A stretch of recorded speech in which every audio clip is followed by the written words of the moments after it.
Welcome back to Chords in Conversation. I'm your host, Allie. Today's guest plays trumpet with Nathaniel Rateliff and the Night Sweats. I had the immense pleasure of seeing the band not once but twice last year, and I have to say, I've since developed a serious soft spot for the horns. So without further ado, I'm thrilled to welcome Daniel Hardaway to the podcast. Let's get into it. Daniel, welcome to Chords in Conversation. Thanks so much for taking the time to be here. Thanks for having me. So you've been playing with the Night Sweats for a number of years now, and hmm I understand you got connected through your friend Jeff Daisy. How That is far back correct. did the two of you go? We go back a ways. I actually met him pretty much my freshman year of college when I attended TCU, Texas Christian University, in the year of 2000. Yeah, that's my freshman year. So I've known him since then. It's 25 quarter century, basically. So yeah. Yeah, yeah, that's crazy. hmm What's it like to kind of stand on the stage and get to perform with somebody that you've known that long? Oh, it's awesome. It's definitely a special experience because, when you're in the thick of things, you probably are just kind of focused on the moment at hand. But when you step aside and actually go back to think about it, or just dive deeper into how special that kind of moment is, you kind of go back to, if the younger me knew, like, at that time, like, you think about these shows that we had, and stages that we shared back in Fort Worth and all over the place in Joplin, Missouri and other spots, just like with various incarnations of different bands and what have you. And yeah, it really kind of puts it in perspective a long time, and it's definitely something that not too many people can say, like it's Yeah. probably just some rarefied air to be able to have that kind of experience. Awesome. Did you grow up in a musical household, or was music something that you kind of discovered on your own and wanted to make your thing? I would say that my dad has a very extensive record collection, and some of my fondest memories are pretty much being like a young kid and basically just lying on the floor staring up at the ceiling while records are playing in the house. And back before my dad gave up the habit of it, he was smoking pipe tobacco and stuff, so I used to just watch like the smoke kind of dance in the air and just listen to whatever would play. And then I was always excited if there was some moments, before he got home from work or whatever, if I'd had access to the turntable before he arrived, and I put on some like chicken noodle soup with rice, Carole King or something, kid stuff, or some like Franklin Roosevelt, I think, or Roosevelt Franklin. What was his name? Yeah, Roosevelt Franklin's little Sesame Street record that I had. So yeah, stuff like that. A lot of people start expanding their musical tastes during their teenage years. What kind of Mm. music were you getting into back then? Well, the funny thing is, basically in high school is kind of when I became a jazz head. Like growing up, my sister, I have an older sister, and in that, and it was just like, you just have to grin and bear it. But she also hit me up to a lot. My sister always had some eclectic music taste, so she would also be listening to, the new wave pop and stuff of the '80s, but also like the hip hop that was kind of coming up and the R&B that was also coming up. And so I think whenever I hit high school is when I joined my high school jazz band, and basically so I was kind of just discovering all this stuff, and trying to study up on it as well to get like more aware of the vocabulary and more aware of all the luminaries and legends within that realm of Black American music, And so, yeah, that's the funny thing is like in high school, I was still kind of clocking hip hop stuff and rock and whatever was kind of out there and popular. But when I was at home listening to just music on my own, most of the times I was just doing deep dives on jazz stuff, Lee Morgan and Miles Davis and Dizzy Gillespie and all these trumpet players, Clifford Brown and everybody else that everybody listens to. Well, every trumpet player listens to. How long have you been playing the trumpet? Uh, it's funny. third year of age of existence, and thinking that knowing that I picked up the horn at 13, was able to kind of put it in a nice square number. For the Yeah. longest, I was, anytime people ask me that question, I'd be like, how long have I been playing? And I'd just say when I started, but now at least I finally hit a square number that I can just put it out there.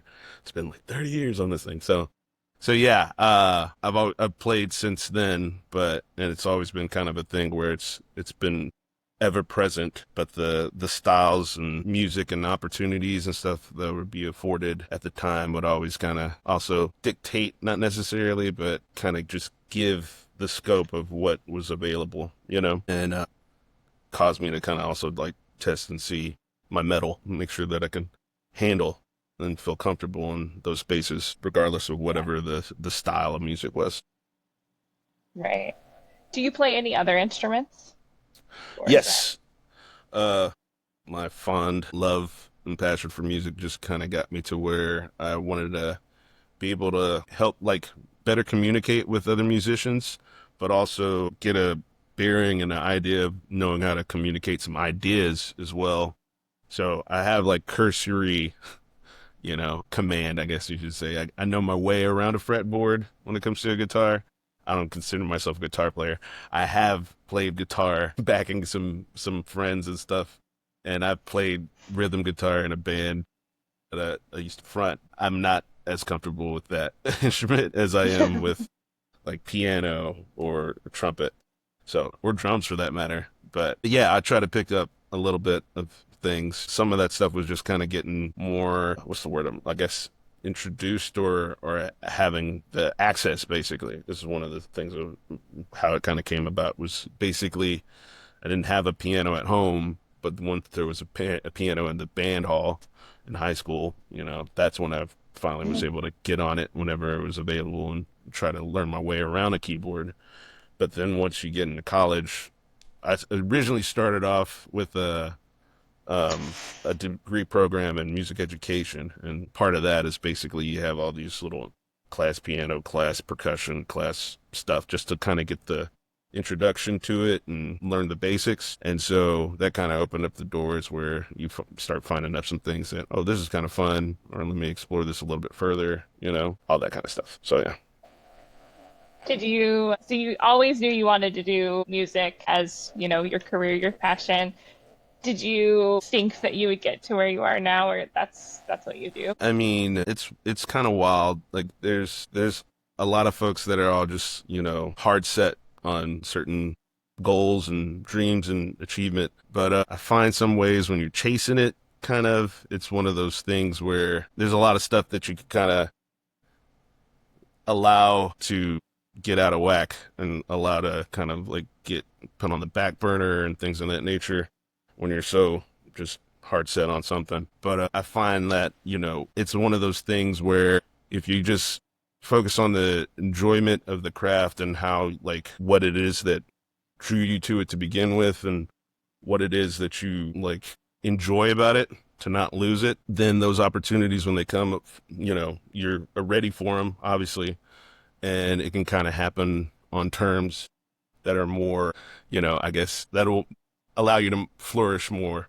but like with what you do. And so it was one of those things where I was already playing on the weekends, doing private parties and stuff for the longest, like through college, and then immediately out of college, it was always like something on the weekends that would always be a possibility. And playing the top 40 stuff wasn't necessarily the most like fruitful, because it was one of those things where it's like, I don't like this song, but I have to perform it for these people, but Yeah. I'm not gonna shortchange it, so I gotta give it my all or whatever and kind of put it out there and stuff like that.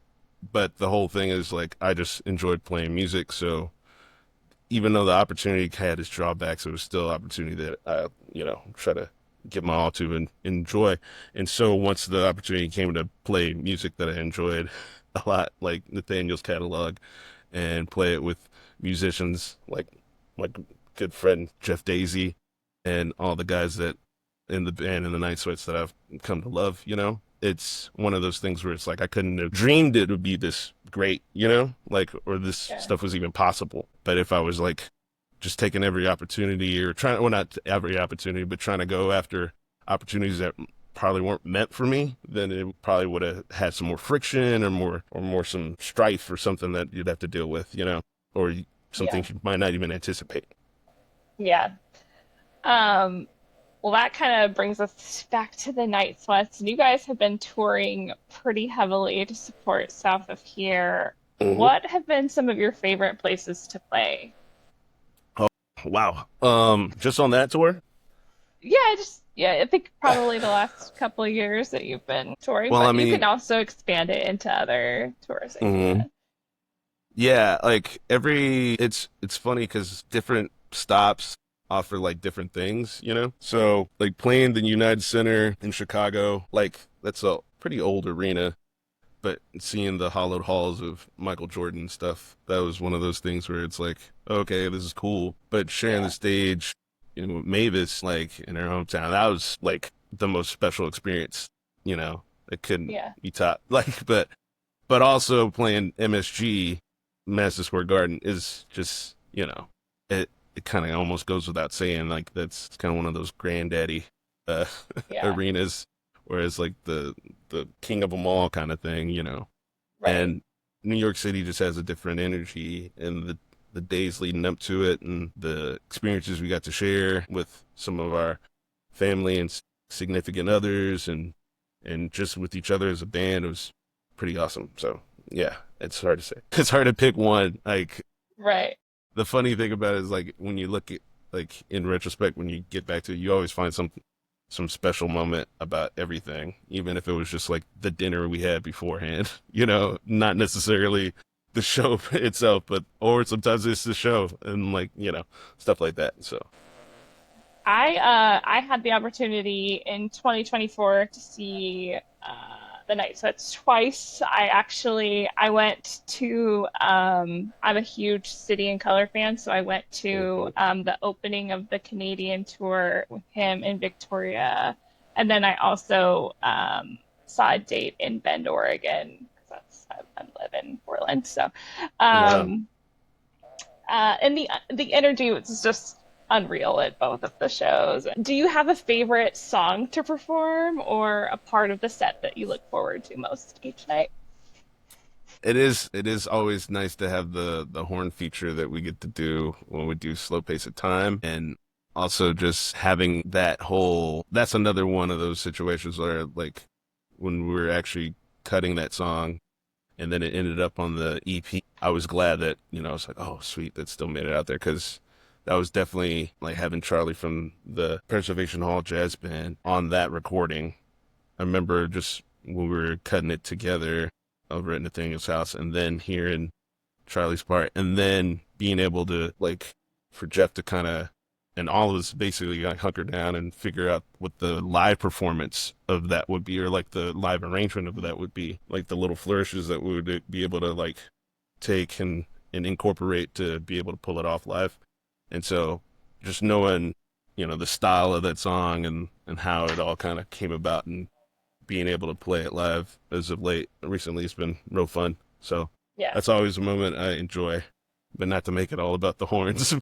But yeah, it is a great one. But one of my favorite songs though, off the latest album that we've been playing, and when we play it, it always just feels powerful to me, and it's definitely one where it there were some times where it kind of was difficult to play with drawing from the emotional vibe of the song and certain things that were already going on in my life at the time. But like now, it's always one of those where it's like a beautiful reminder of all those moments and those people as well. But also, it's also just like such a song that I feel it always gives me goosebumps when we do this. Get Used to the Night is definitely Yeah. like one of the highlights that I enjoy playing. But there's a lot of songs I like to play. Yeah. I was just thinking of just one off the latest album and that we've been doing Yeah. live. But yeah. Well, and you've played on the last two albums, Hmm. correct? Yeah. Correct. So what's it like to come in and like those older songs? Do you make them your own? Do you step into that and just kind of have you had the opportunity to kind of go off a little on the trumpet and make the older songs, your version each night, or Uh, the wild thing is like, I still feel like there's sometimes when they start pulling older songs from the catalog that haven't been like regular ones in rotations or whatever. I definitely always have having to do some research or whatnot and just kind of like study some stuff. But a lot of the times it pretty much just, Jeff leads the way and already has kind of those arrangements sorted out. There's only been a few older songs that haven't had like horn parts that we had to figure out something for and throw in the mix. And that's always fun when you get to add another element to something and see how it might shift the energy, But yeah, that's pretty much like it's either go off of what the recording was already there, or holla at Hefe and see what we can get working. what's the writing process like for the horn section, like on the newer albums? Does like Nathaniel bring in finished songs and let you like work your magic, or does he already have kind of things in mind for you guys to do? I mean, the recording the future and recording south of here, both of those experiences were like totally different. And it's one thing when you're, you know, in 2020 when everything was kind of shut down and you're in your bubble and recording it at a home studio, and then another when you're on a sprawling, massive compound and multiple rooms, studios, and places and bouncing off ideas and kind of coming back and recutting them and stuff like that. So it was definitely different between one and the other. Like a lot of times with the future and stuff, since we were all just in a room, it was easy to just kind of go off to another room, like figure out something and bring it back to the table and then kind of have like get a consensus on how everything's hitting versus in the other one when we're just basically in another studio, still on the same compound, but just in another studio, and then waiting for the time where everything was already kind of set with all the instrumental elements and all the vocal elements and stuff to kind of add the horn flourishes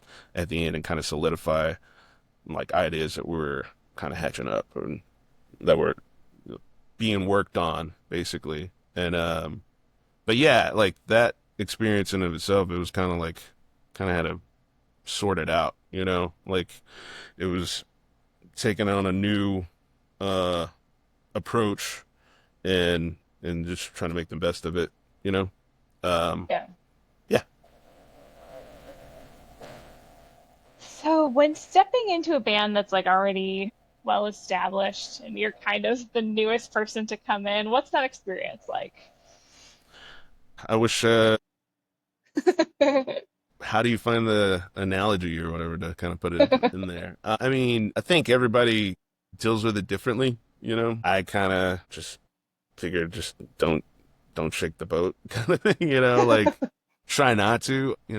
I'm my own person, and I'm sure there's moments where like things have kind of like in hindsight, I'm just all like, whoa, whoa there or something. I don't know. But there's not too many. Like, and that's the thing. Like the Night Sweats, and they already had a very great thing going on. So all I was just doing was like, I just don't want to mess it up. Like, let me play whatever part you need me to play, and then just try to serve the song. And that's basically the approach I've had from the jump. But the guys and the crew and everything else was so tight and like such a family like feel with everybody involved that it was one of those things where it's difficult not for everything to kind of flow if you just like as long as you kind of come in with the idea of like I just want to flow basically, Yeah. so that's kind of like the way it worked for me. I'm sure with other folks it's different, but I just kind of I just kind of wanted to ride the wave and kind of take it easy and make sure like the nothing gets off course basically, at least from any of my actions or my own accord or whatever. Yeah, I get that. I'm a go with the flow kind of person myself, so it's like Right. I would just be excited Mm-hmm. to be there. When you're not on tour, what are you usually up to? Do you do any like session work or play around, like in local gigs?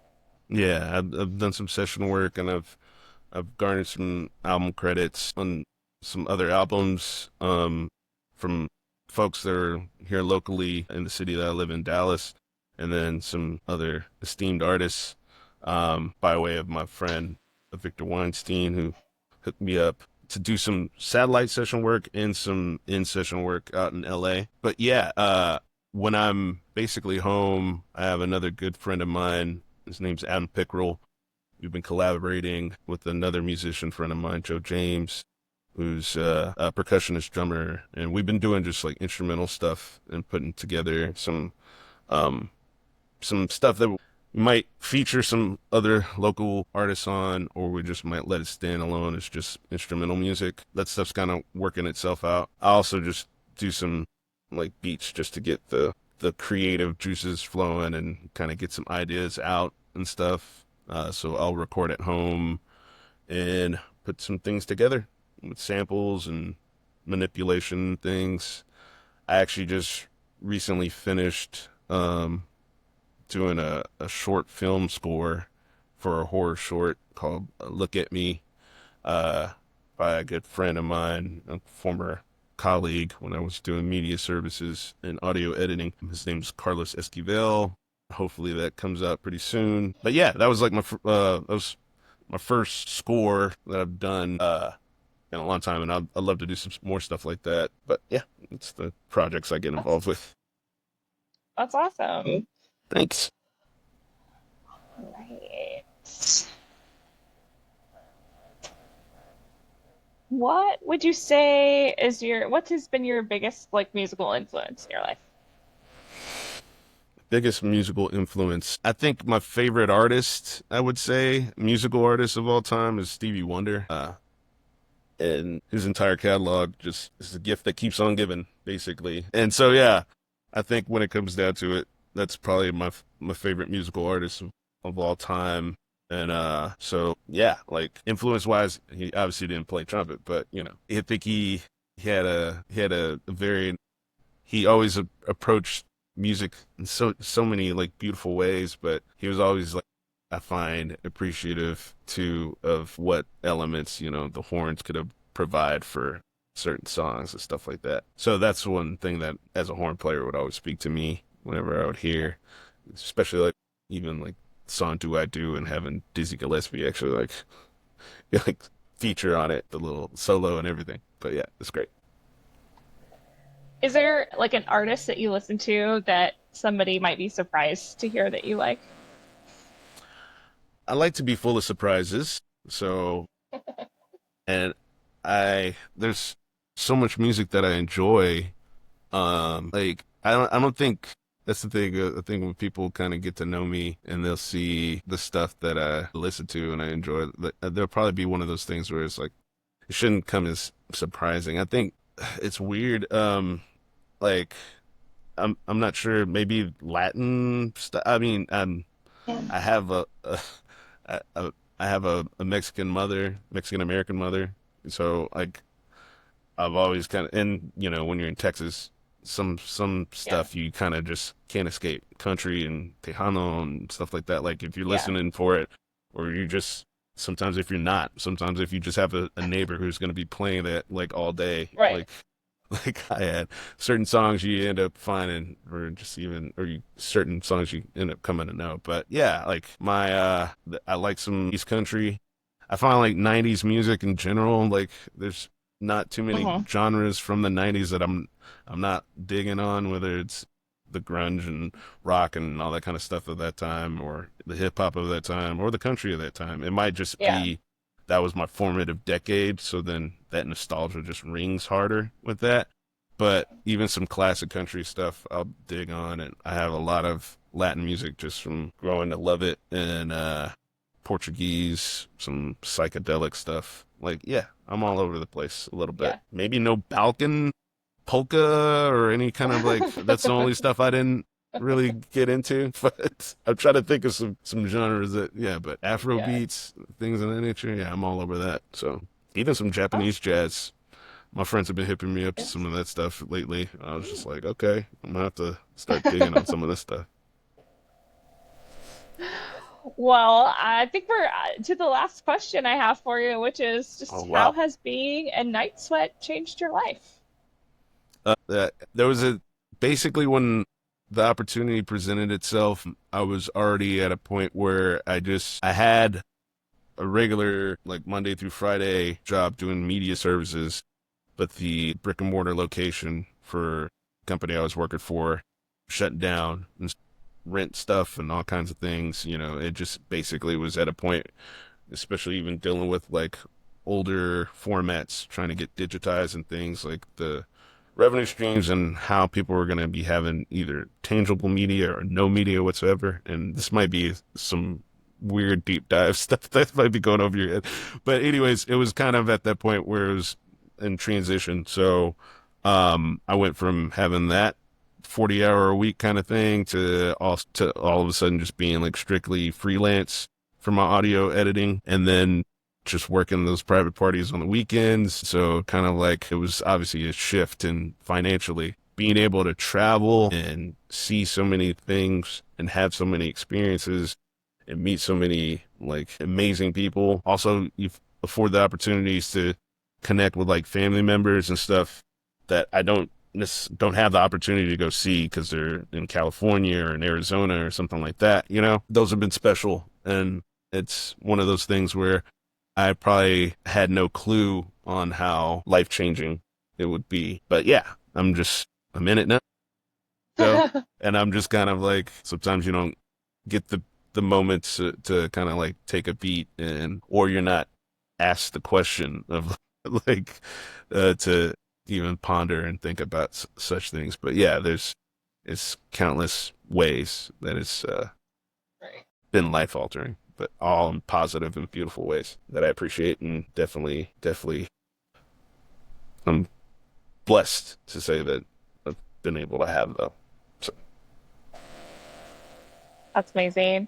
Well, Daniel, thank you again for sharing your story and spending time with me today. It's been a pleasure. And to everyone tuning in, thank you so much for listening to Chords and Conversation. thanks. Thank you. Thank you, everyone, for tuning in to this episode of Chords in Conversation. I hope you enjoyed the episode. And if you did, don't forget to like, subscribe, leave a comment, or share this with the music lover in your life. Thank you. And we'll see you next time.